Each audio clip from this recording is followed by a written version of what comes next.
Hey all, Heretic here with another Hearthstone Battleground Players Guide, and I'm here to bring you the information you need to help you win with the Dragon Tribe. So get comfy and let's dive in. Now when it comes to the minions and the strats I like to use when I'm playing dragons, dragons are just great overall. They have a good early game, the mid game is pretty damn solid, and that mid game actually translates to a late game that scales better than a lot of full tribes. In the current way dragons are built out, they work really well. And with a few key minions, you could really grow your boards to very large states. So first, let's start with just the technical minions, the things you want to have that will make your board work a little better.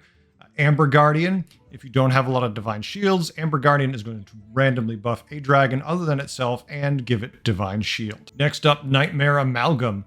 Nightmare Amalgam is great if Murlocs are in because, hey, you can give it poison. It's a dragon. It's going to gain all those wonderful dragon buffs. It's going to gain all the other buffs because it's everything. If because of your quest or whatever build you're using, you might be popping some battle cries, now you have targets for them. Now you actually have something valid to eat up those stats as opposed to just playing them and let them getting wasted. Next up is a Razor Gore. If it's not too deep in the game, a Razor Gore is going to consistently grow itself. So while you're looking for those more direction-giving dragons that are going to help tier your board up faster, Razor Gore can carry itself just fine. It just needs a few dragons on the board, and it's going to keep growing.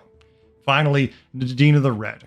Kind of the apex of all dragon builds. She's not a dragon, but she gives all dragons Divine Shield when she dies. That is a huge value I cannot overstate enough. The ability to have it on the board, die, give all your dragons Divine Shield, and then perhaps have another one stuck in a corner for those certain fights where you need two.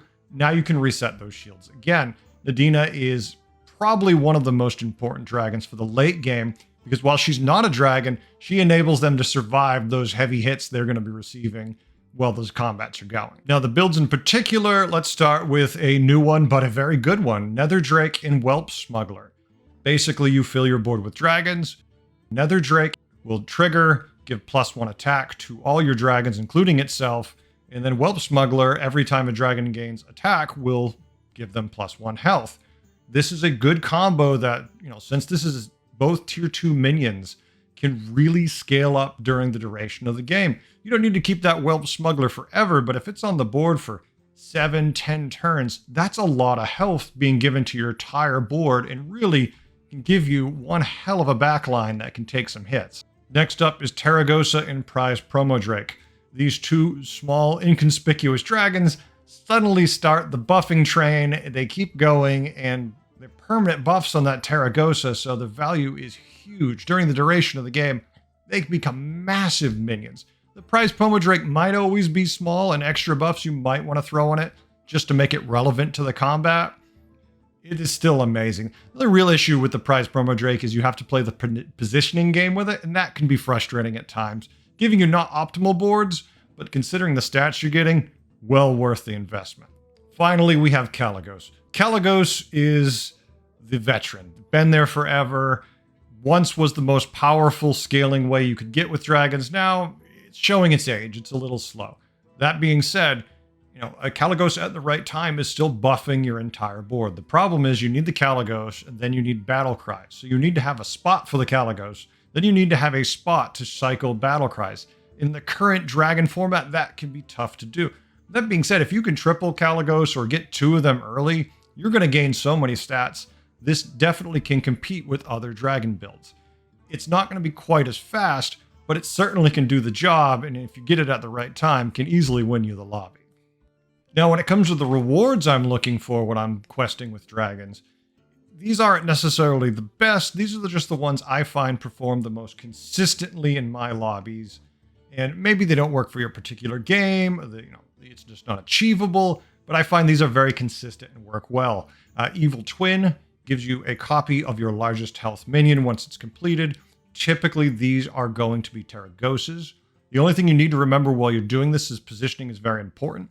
You want it because it's going to kick out to the right, not to block your Prize Promo Drake from buffing. So if it is going to be a Taragosa, it's buffing, make sure the Taragosa is on the right of the Prize Promo Drake. That way it gets the buffs. They're still permanent. You don't waste it and you buff, say, the token, which is going to disappear and not matter. Next up, Victim Spectre. This one's easy. It's usually not too hard to complete, and it gives you a copy of the last minion that died. And hey, if that's a dragon, since you're playing dragons, there's no silly death rattles or anything, you're probably going to line up triples a lot easier this way. Last up is Wondrous Wisdom Ball. This is great for everything. If you can complete it, it's going to give you opportunity for triples. It's going to give you any technical cards you might be, like Tunnel Blasters or Selfless Heroes or Nadinas. Whatever your particular solution you need, Wondrous Wisdom Ball is great for giving them, as long as you can complete it early enough for it to give you those opportunities. Good reminder is that the Wisdom Ball can give you cards that you're not necessarily able to get. So if you're tier 4, it still can offer you tier 6 minions and other options. So once you get the ball, you technically don't even have to tier up. It's usually going to give you the tools you need to at least perform top 4, if not first place. Now, when it comes to countering dragons, dragons have two things. They have big stats and they have divine shields. The issue with the divine shields is they don't typically start on the board. You might have a couple Tarragosas who have those shields, but the Nadina sitting in the shadows or taunted out front, maybe even in back, is going to be your issue. Because once those die, all the shields get reapplied. So no matter how you go about it, it can be tricky. So let's say you have a Tunnel Blaster, they have a Nadina.